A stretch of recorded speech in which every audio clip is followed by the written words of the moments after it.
Hello everyone. Today we will be reviewing the different parts of a normal knee joint as seen in conventional radiography. The first point I want to emphasize is that we will be showing the normal knee joint of an adult patient. The knee joint of a child will look markedly different.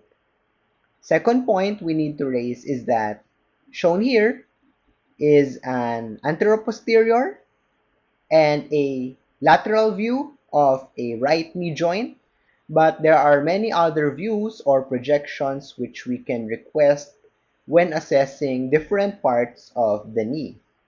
For example, if we want to take an even closer look at this structure over here, which I will not name for now because we need to guess it, we can request for a view called a skyline view, also known as a merchant view, also known as a sunrise view, to better assess this structure, this bone over here.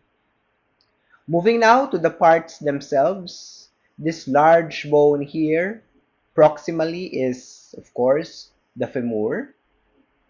Moving inferiorly, this left part here is the lateral aspect of the right knee joint, and the right side is the medial aspect.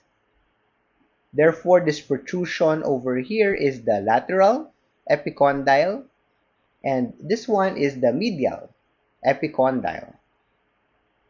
Moving inferiorly still, this protrusion here in the lateral aspect of the right knee is the lateral femoral condyle, and this medial protrusion is the medial femoral condyle.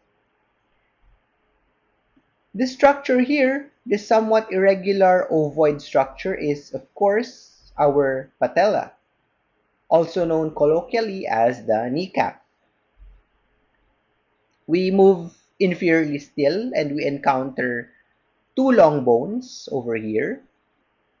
We see in the proximal aspect of this long bone a groove which we call the intercondylar eminence.